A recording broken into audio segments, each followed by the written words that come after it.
Hello, everyone. Welcome back to SALT Talks. My name is John Darcy. I'm the managing director of SALT, which is a global thought leadership forum at the intersection of finance, technology, and public policy. SALT Talks are a digital interview series that we launched during this work from home period in which we try to really replicate the experience that we provide at our SALT conference series. And what we're really trying to do is provide a window into the mind of subject matter experts, as well as provide a platform for what we think are important ideas that are shaping the future. And we're very excited today to welcome Robert Draper to SALT Talks. Robert is a writer at large for the New York Times Magazine and a contributing writer to National Geographic. He's the author of several acclaimed books, and one of which we'll talk about today, his most recent book, which is To Start a War, How the Bush Administration Took America into Iraq. And Robert is really one of the preeminent writers talking about the Bush administration period. He wrote a previous book about the Bush administration as well, closer to the time that they were in office. Robert lives in Washington, D.C. today. And a reminder, if you have any questions for Robert during today's SALT Talk, you can enter them in the Q&A box at the bottom of your video screen. And conducting today's interview, again, will be Anthony Scaramucci, the founder and managing partner of Skybridge Capital, a global alternative investment firm. Anthony's also the chairman of SALT. And with that, I'll turn it over to Anthony for the interview. John, thank you, Robert. Great to have you on. I've read several of your books, and obviously I always try to read your articles in New York Times Magazine.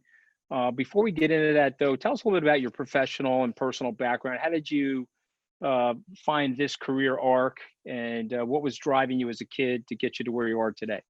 Sure. Anthony, thanks for having me on. And I'm kind of the black sheep of my family. I come from a family of lawyers, but found at a very early age that I was basically incapable of doing anything other than writing. And so thank God I managed to figure out how to do it for a living. I'm from Houston, Texas originally. I became a staff writer at Texas Monthly. And while I was a staff writer there in the 1990s, I became acquainted with the new governor of Texas, George W. Bush, and got to know him. And so at around the time that he moved to Washington and became president, I sort of sat back and waited to see how his presidency would unwind. Had no aspirations of making a cottage industry out of Bush, like the way a lot of Texas journalists had. But then by the end of his first term, had frankly decided that none of the other biographies about Bush really captured the character of Bush as I knew it. And so I sought to make myself his biographer, as it were, and I moved to Washington, D.C. I've been here ever since. And so you're one of the Bush books was Dead Certain. You sort of wrote that during not the middle, but the second term of the administration. And this is sort of the second book about the book. Is that correct? Would this be the second one? That's right. Exactly. Yeah. Right. And so let me just hold the book up. I love promoting fellow authors. Robert, in case you didn't know, I've written 4 New York Times internationally recognized bestsellers. And if you don't believe me, come into my basement. I'll show you every copy that I had to buy to make that happen. Outstanding. But you, on the other hand, actually sell books, which is very impressive. And this is a fantastic read. And we're going to get into it in a second. But I want to talk to you first about a New York Times Magazine article that you wrote recently called Unwanted Truths Inside President Trump's Battle with the U.S. Intelligence Agencies. Tell our viewers and listeners, what are the unwanted truths that were in that article? And how's the president trying to subvert them? Sure.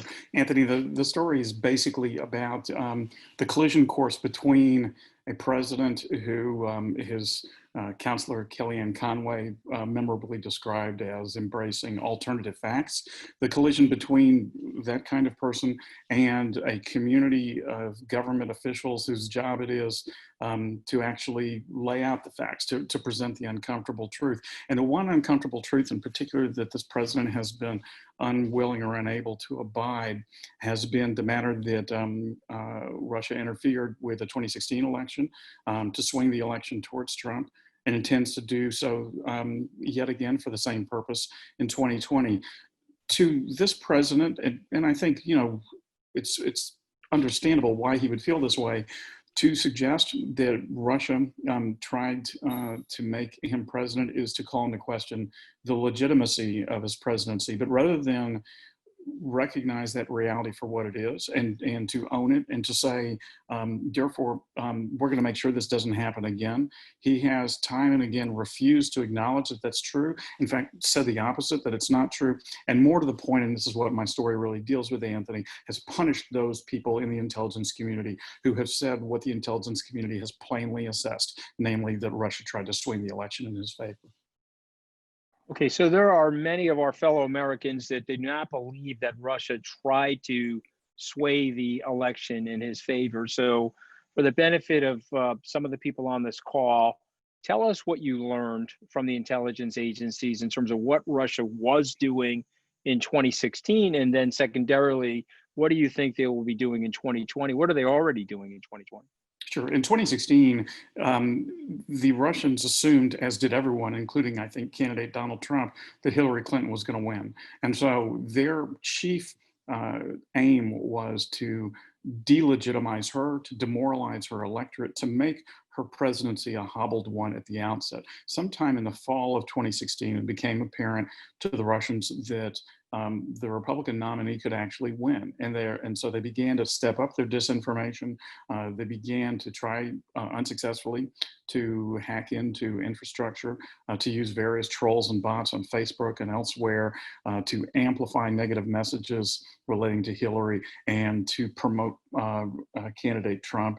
And it's impossible to know, Anthony, to what degree, if at all, that was determinative. It may well be that Trump would have won anyway. We'll never know.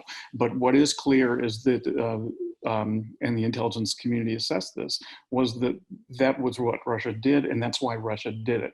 They have sought again to do so in 2020. And what I write about in this story is a national intelligence estimate, which is this assessment that is made by the entire intelligence community on any particular subject. This one had to do with Russia attempting yet again to interfere this upcoming November. And once again, it assessed that Russia favored the current president, that they believed that, that Russia probably believed that under a new president, there would be increased sanctions, and it would just basically be much more of a slog for the Russians. And so that's, they're again using, I think, albeit in a more sophisticated manner, trolls and bots through the Russia Internet Agency, through other means.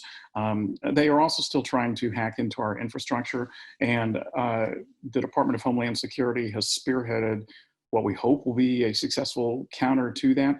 But what is already clear, Anthony, is that if DHS and the rest of the government succeeds, it will not be because President Trump has encouraged them to succeed. Really, it will be the opposite, since the president has now pushed out this message that no, it's not really Russia that's trying to interfere, it's China, and China is trying to interfere on Biden's behalf, not mine. So it's China we should be concerned about.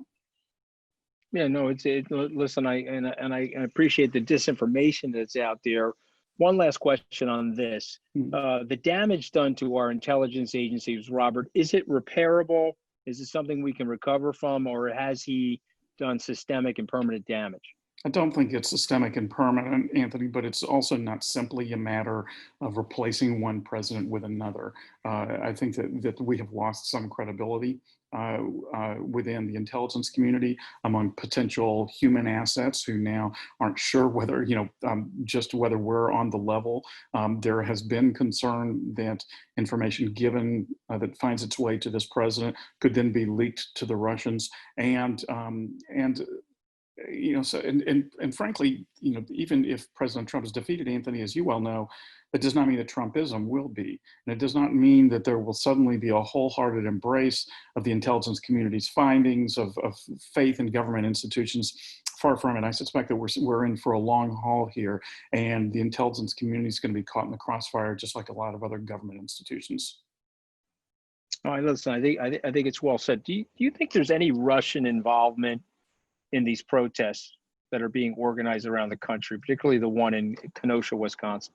I don't know about Kenosha, Anthony, but the New York Times did report about a week ago that the intelligence community believed that there was evidence of Russian activity in the protests in Portland, and that they were doing what they could. Russians were actual live bodies on the ground to sort of fan the flames of that, since disorder, basically helps stoke the argument that what we need is law and order, and thus what we need is the president. For Kenosha, I'm not aware of any intelligence that indicates that, but it is not a very far leap of the imagination from Portland to Kenosha to figure that at minimum they are feeding disinformation that relates to the riots, and at maximum are actually participants in it. Well, I mean, it's just curious. Kenosha, Wisconsin itself, if you look at the electoral map, it's going to be very difficult for the president to win without Wisconsin. Right. If you just look at the way the map is shaping itself up. So it's something that is worrisome, that you see the activity in Kenosha, and certainly the tragedy that took place there and the exacerbation of that tragedy. So we'll have to see what happens. And so, but this is a seminal book, How to Start a War. It's a seminal book. You say something in the introduction, which I loved, the elusive goal of trying to have peace by starting a war. And then you talk a lot about linkages or non-linkages to Saddam Hussein as it related to the Trade Center, but yet there seemed to be a determined discipline inside the administration that they were going to use 9/11 as a leveraging point to go to war with Iraq. And so tell us about your observations of that administration, what they were doing right, what they were doing wrong, and what your conclusions were. Sure. I mean, start with this, Anthony, that before 9/11, I really do believe that George W. Bush intended to be a domestic focused president. He didn't know much about foreign policy. He'd been a governor of a state that bordered Mexico, so he knew a bit about Mexico, and he knew from personal animus, from a family history, a bit about Saddam Hussein. But the evidence to me was pretty clear that Bush didn't want to spend his presidency hugging war widows. He wanted to pass tax cuts, education reform, immigration reform, and that's how he was as governor. He believed an executive should do 3 or 4 things, do them right, and then let the government tick away on its own.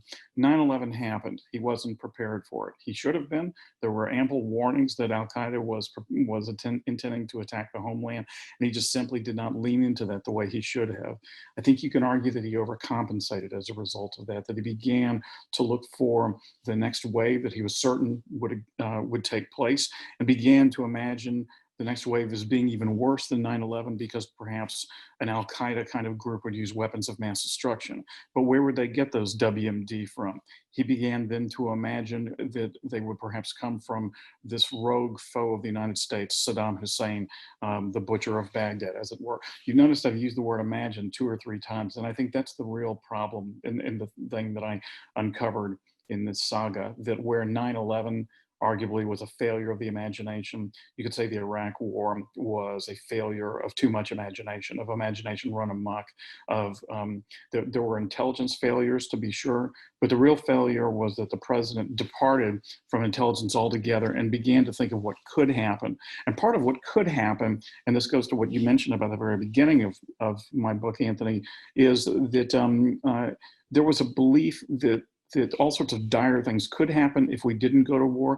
And then alongside that, a very sunny belief in all the wonderful things that would happen once we did go to war, that Iraq would erupt in this joyous display of democracy where something like that had never existed before. And this too was a feat of the imagination, and I think, a tragic one. Well, I mean, you mentioned a Harvard professor's name that I haven't heard in a while, named Laurie Mallory. I think I pronounced your name right. Mm-hmm. Yeah. And she was a big believer that Saddam was part of the 1993 World Trade Center bombing, and therefore had to be linked to the 2001 tragedy. But you didn't find any real intelligence or any real evidence of that. Is that correct? That's correct. I mean, not only did I not find any indication whatsoever that Saddam had any linkage to 9/11, but it's also fallacious as to pursue, as Laurie Mallory did, this notion that he was involved in 1993 World Trade Center attempted bombing. The FBI for a time, was pursuing any and all leads. If the perpetrator were Iraqi or Afghan or from Mars, they didn't care. They just wanted to get who did it. But all the leads died that headed towards Iraq. They thought that that was a foolish notion. And further, I should mention that Laurie Mallory also thought that Saddam was behind the 1995 Oklahoma City bombing as well. So basically, everything that was bad that had happened to the world, she believes Saddam was responsible for it.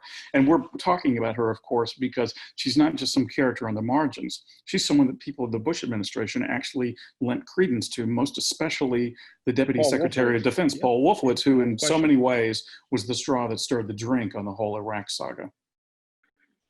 I see that Reggie Jackson. You brought up the Reggie Jackson metaphor. Exactly. Good for you. Yeah, I'm a Met fan, Robert. Yeah. Just take it easy there. Right. It was the worst loss in Met history yesterday. Okay, I'm still crying about it. Help is coming, Anthony. Help is coming. And then I told my brother I'm not watching the doubleheader. By the third inning, I turned on the TV. You know, when you're a Met fan, you live in pain your whole life.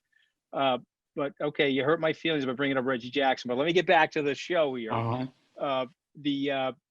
The thing I guess I want to ask you about, there was a couple of failures, right? Obviously, the weapons of mass destruction, you go into it in the book. Why was that such an epic fail? And then secondarily, there was an opportunity there to have the Republican Guard with Paul Bremer and Rumsfeld and Wolfowitz to help contain the insurrection that was taking place, or what ultimately became the Iraqi resistance and ISIS. Talk about those two failures of ours. What did we miss in that process? Sure. One of them was an intelligence failure. The other was an ideological failure. The intelligence failure had to do with a supposition that the intelligence community, and by that I mean not just the CIA, but I mean pretty much every intelligence agency in the world, had that Saddam, which, Iraq, which once had weapons of mass destruction, and which had used them in fact on the Iranians and on Saddam's own people, that they surely had them again, owing largely to the fact that, well, I mean, he's certainly behaving like a guy who has them. He hasn't denied he's had them, and he's pushing around the weapons inspectors who are on the ground there, and then the intelligence community from there began themselves to take imaginative leaps. They would literally see trucks coming in and out of known chemical plants and assume that those were decontamination trucks spraying the floors of a chemical weapons facility. They were just water trucks hosing things down. But this was, again, the manner that if you start with a dark conclusion, then you find facts here and there that will conform to that. That's confirmation bias. And unfortunately, the CIA was very much in concert with government officials who also believe the same thing. Now, the second part that you mentioned had to do with the failure of the US government to keep the peace in Iraq once we did invade by keeping the Iraqi army intact. That actually had been the policy of the Bush administration. It was reversed on the ground by Paul Bremer, the head of our coalition provisional authority, and he did so in concert with the Undersecretary of Defense for Policy, Doug Feith, and an outside advisor named Walt Slocum. They had this ideological notion that the Iraqi army was filled with bad dudes, with Baathists, and that they needed to be basically torched and rebuilt anew with true believers. And this was a kind of idiotic notion, frankly. I mean, it's there to be anybody in the Iraqi regime, you had to be a member of the Ba'ath Party. If you wanted to be an electrical engineer, if you wanted to be a school teacher. And so, yes, you had to pledge fealty to the Ba'ath Party if you wanted to join the army. So the very notion that you could find an altogether different army, an altogether different group of government employees, and disband the army as well as the Ba'ath Party in the meantime, only meant that you were going to piss off a bunch of Iraqi men who were now unemployed and had guns. And that was really the makings of the insurgency. Well, no question. So when I visited Baghdad on a troop support mission in January 2011, we met with Lloyd Austin in one of Saddam's old palaces. I guess that was our NATO headquarters. And he was lamenting that decision and lamenting how the insurgency developed. But he also, at that time, we were in the Obama administration, he did not want troop force deployment to drop below 20,000. he said there would be a rise of ISIS. No, I had never heard of that word or Daesh before, and of course that happened. And so some of these decisions are made for political purposes. You do write in the book that Rove was sort of thinking we got to get the war started before Labor Day, and or at least get the rumblings going so that we can get the election cycle turned on. And wartime presidents don't get usually sent home; they usually get reelected. How much of these mistakes that we made in To Start a War, your book, were born from politics as opposed to policy? Yeah, well, I mean, that's a well-phrased question, Anthony, because I do think that you have to kind of parse this and or disaggregate it. In Bush's case, again, for all of his many flaws, I do not think that he went to war for political reasons. I don't think he went to war to get oil. I don't think he went to war to appease Israel. I think he truly went to war because he felt the need to protect America after he had failed to do so on September the 11th. And I do not think that the political considerations factored into that. I do think, though, that for those people who gave a glide path to war, that is to say, people on Capitol Hill, it was rife with political considerations. And, for all these Democrats, including Hillary Clinton, including Joe Biden, certainly Hillary Clinton, who gave the president authorization to use military force. They were very aware of the fact, Anthony, that in 1991, when a vote for military force for a war last came up in the first Gulf War, all these Democrats voted against it because their memory of war was this intractable forever war of Vietnam, and they didn't want to be attached to that in any way. They voted against the first Gulf War. The first Gulf War ended up lasting all of 100 hours. It was a roaring success, and the presidential ambitions of Sam Nunn, one of the Democrats who voted against it, were immediately squashed. And so there were a lot of Democrats who thought, I'm not going that way again. We hope war will be as tidy this time as it was last time. And so I do think that you see among Democrats and certainly among Republicans who felt the need to stay with their wartime president, a number of considerations that don't look entirely fact-based. They do have the ring of politics to them. If you had a member of the policy establishment, Republican or Democrat, read this book, and some of it reminded me actually of Guns of August by Barbara Tuchman in terms of like the different scenarios that were given. What would you want a policy person to take away as a teachable moment from your book?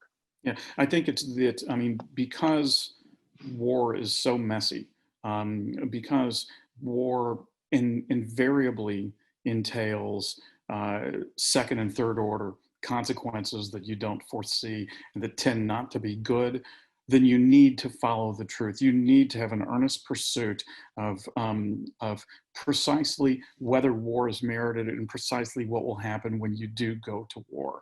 And I think that what the infuriating thing, and that's the word that I've heard most often ascribed to my narrative in this book, is that there's so much that any half-serious inquisition of the truth would lead you to, that Iraqis had no experience in self-governing, they had no experience in democracy, that there were these sectarian tensions, that there was in fact no hard cold evidence of weapons of mass destruction, that there was no evidence whatsoever that Saddam, even if he did have weapons, intended to use them against America. And if we had gotten out from under our biases and simply pursued where the truth led, we would have been left with a conclusion that war was not only unnecessary but undesirable. And it seems like so basic that just follow the facts would be the advice that this book offers policymakers, but it is a reminder of just what kinds of disasters can ensue if you don't follow the facts. That's interesting. So then I would say, in summary, To Start a War is basically, the lesson here is how to not start a war. That's ultimately what it is, because by not starting a war, you don't get all of these unintended consequences that take place. So I'm gonna turn it over to John Darcy, who's in his new venue there in North Carolina. He's trying to pretend that he's a Southerner now instead of the rank wasp that I know him to be, and he's got some questions from the audience. So go ahead, John. John's this is an image improvement for him. Draper, I'm just so you just a know, this is hillbilly. an image improvement. Go ahead, Okay. John. I'm To just put a myself hillbilly on trying to mute, John. convince everybody that I'm a northeastern wasp by having those paintings and everything in the background. But I'm back to my roots now, so I can talk in my southern accent and feel comfortable. And I know Robert's a Houston guy, so he sympathizes with me a little bit. I can understand what you're saying. Yeah. There you go. Yeah. You wrote another great book in 2012 called "Do Not Ask What Good We Do." It was later republished under the title "When the Tea Party Came to Town," and this is switching gears a little bit.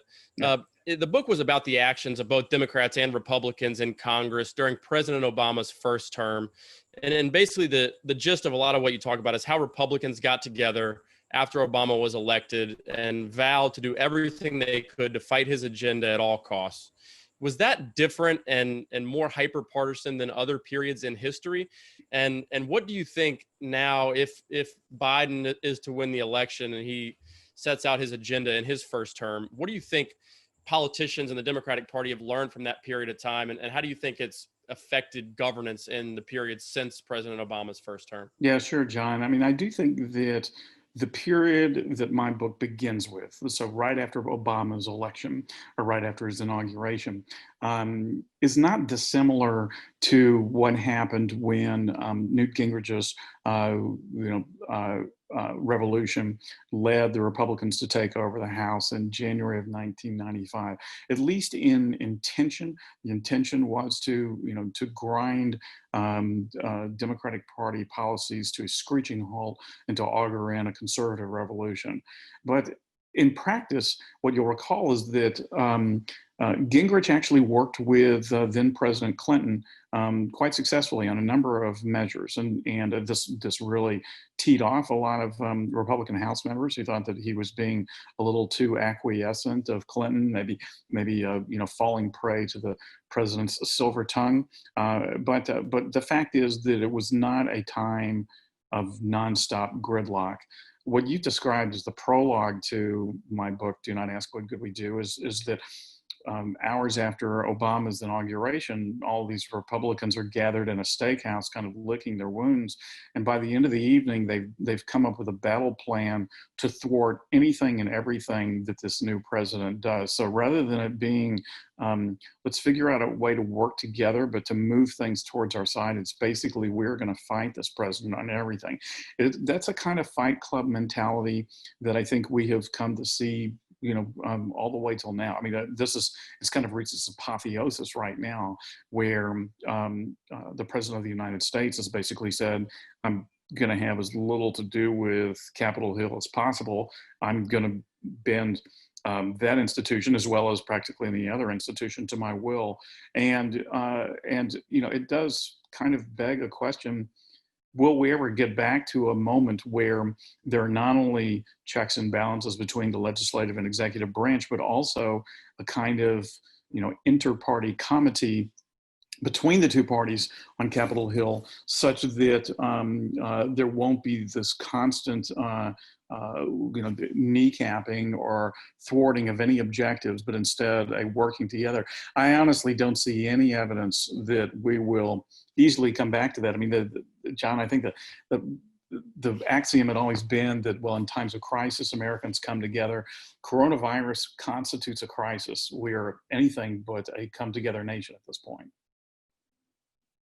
So you think Donald Trump is more of a symptom of greater division than necessarily the disease, and something that we can overcome with someone like Joe Biden, who has actually been criticized in Democratic circles for talking about his history of working across the aisle? Yeah, well, I think you're right yeah, go ahead. Yeah, no, I was just going to say that, I do think that that's the case. You can elaborate on it, and then I'm going to switch gears to another audience question. No problem. Yeah. So I do think that Trump is symptomatic, but he's also an accelerant of it. I mean, right. He has exacerbated something that already existed. So as I was researching this SALT talk, I found interesting the juxtaposition between your article about Trump's battles with the U.S. intelligence community and your book about how members of the Bush administration, which is, you could call an established administration, sort of game the intelligence system to reach an outcome that they wanted. Is Trump right in some ways to question intelligence at face value and take a more skeptical view of the intelligence community, or is this something that's very dangerous and leads us into sort of a post-truth world that you think it's gonna be hard to get the horses back in the barn? Well, he would be right to question the intelligence at face value, or rather, not to accept it at face value, to be a skeptic. I think one should always be so. One should always ask the next question, well, who's your sourcing on this? Are you sure about this? Could it be XYZ? That's unfortunately not what the president's doing. Instead, the president is, first of all, using the WMD fiasco, something that I think the intelligence community has learned a great deal from, as an excuse to say, we don't ever need to trust these guys because look how badly they bungled it before. And then situationally to take the intelligence that he likes, while any intelligence that happens to be politically inconvenient to him, for example, the notion that Russia interfered in the election to sway the election to his favor, as something that is baloney. Things like, he didn't decide and locate Soleimani himself. He did that with the help of the intel community. Now he's taking credit for it. Fine, that's what presidents do. But al-Baghdadi's, assassination, Soleimani's assassination came because the intelligence community managed to pinpoint their locations. He approved it, signed off on it, and those are clear intelligence triumphs. So you cannot say, even if you're Donald Trump, that we should never listen to these guys. The question is, do you only listen to them when they succeeded at something, and then you blame them when something doesn't succeed? And I'm afraid that's what we've been seeing most recently. Right. I had to play devil's advocate a little bit just to get the answer out of you, but I think we all know the answer to that question. So I want to switch gears again a little bit back to the Middle East. So we recently had our SALT conference in Abu Dhabi in the UAE. We've also had a lot of Israeli entrepreneurs at our SALT conferences, including actually at SALT Abu Dhabi. So I'm not going to say we take credit for the Abraham Accord between the UAE and Israel, but it's definitely a step in the right direction in terms of fostering economic cooperation, which leads to geopolitical cooperation in the region. Do you think that's a template and sort of a precursor to greater stability and understanding within the region? Do you think it's an outlier, or what do you think the future of the region is? And do we have hope to, empower some of these countries economically and hopefully lead to a dialing down of some of the extremism and hate that exists between different countries in the region? Sure. I don't want to short sell that achievement. Anything that leads to more cooperation between Israel and the Arab countries is something to be applauded. And I'll also caveat that I'm by no means an expert on this. It does seem to me, however, to be an accord that kind of amounts to low-hanging fruit. It's not exactly one that that benefits say the Palestinians or brings them to the table. It's one that has a lot of economic and actual, arms implications to it, and so it's something. Again, I think it's an important first step as long as you recognize that that's what it is. That it is an area that both sides are likeliest to agree on, and then from there you get to the harder part. But I would not, assume, as the Trump administration has been kind of advertising this, as anything that is greater and more encompassing of victory than it is. It's a start, is what it is. So again, switching gears back to U.S. politics a little bit. So there's this idea that, Trump is the anti-establishment candidate, right? After years of we had one Bush, we had a Clinton, we had another Bush, and then we had President Obama as the only non-Bush or Clinton president or then candidate against Donald Trump in 2016.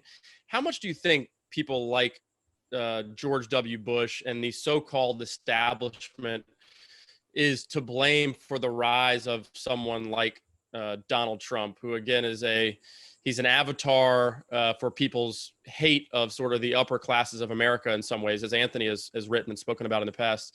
How much do you assign, blame or do you owe the rise of a figure like him to failures of the Bush administration and others like him in the American establishment?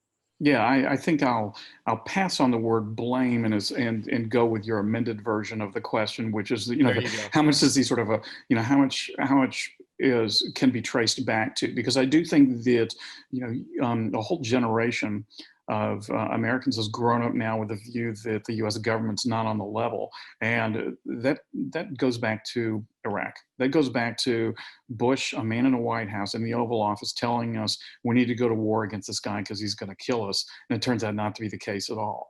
It's further the case that anti-establishment had been building up for quite a while, I think on both sides. And we had seen establishment presidencies not deliver. But, of course, it's always much more complicated than that. It's not as if that Barack Obama was himself the ultimate insider, when he came to Washington. And he did, however, have a kind of insidery view that we should work with both parties. And if there's one major failure, at least according to Obama, as he's saying it these days, that one can lay at the doorstep of his presidency, is that he was willing to trust the establishment, trust the institutions too much.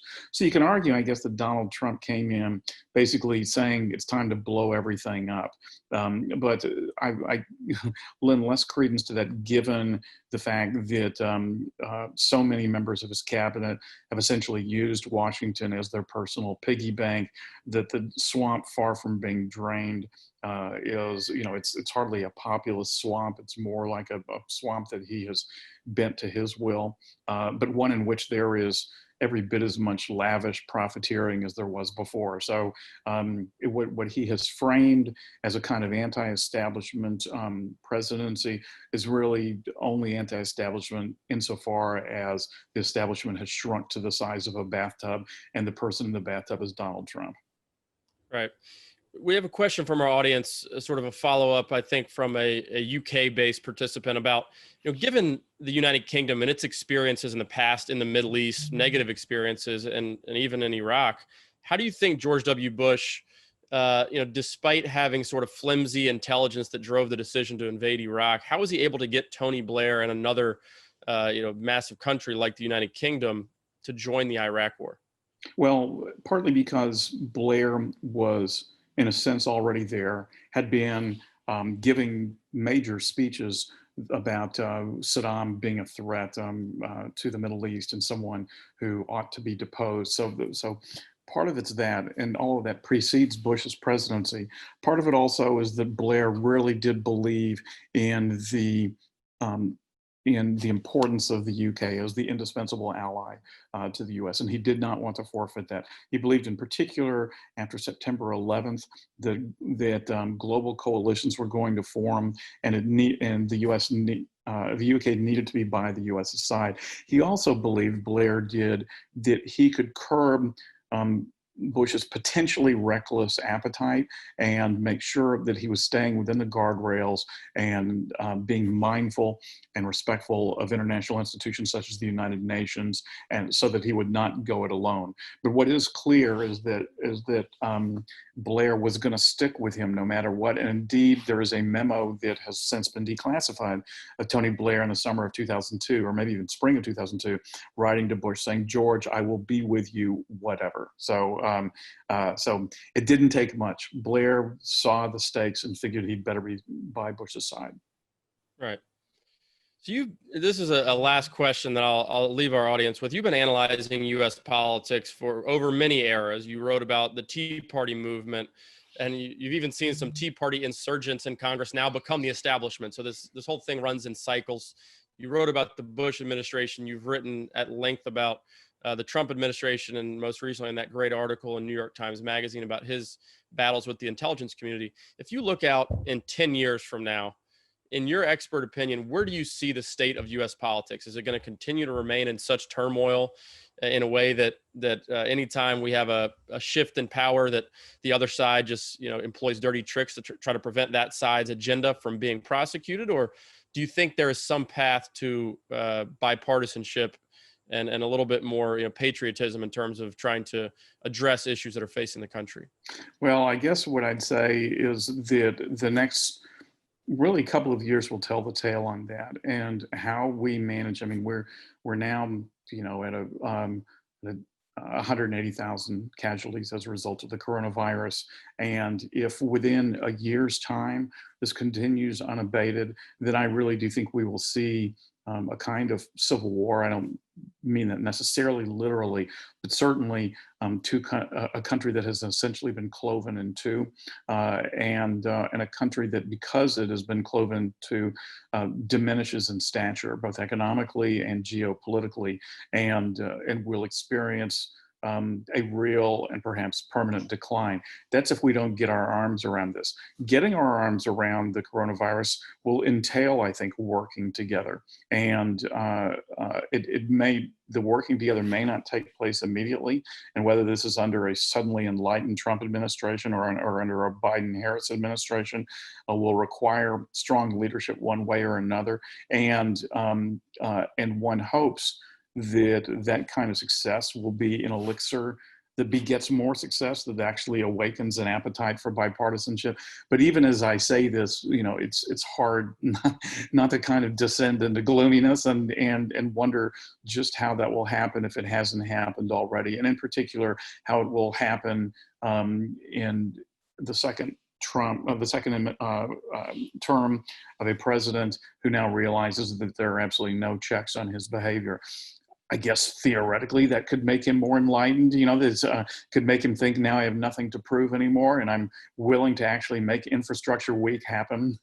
but I wouldn't place all my money on that. Right. Well, thanks so much for joining us, Robert. You've written on a very diverse set of very interesting topics. We look forward to your next feature article in New York Times Magazine, as well as your next book. I'll let Anthony have a final word. All right. Thanks, John. Well, listen, we don't say this lightly. This was an amazing book, Robert. I really enjoyed it. I think it'll be a seminal study. People will look at this 25 years from now in terms of understanding the era and the direction that we went in.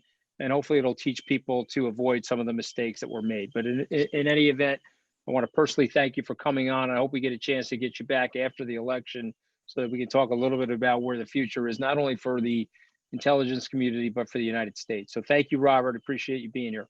Thanks so much for having me, Anthony. I'd be delighted to come back.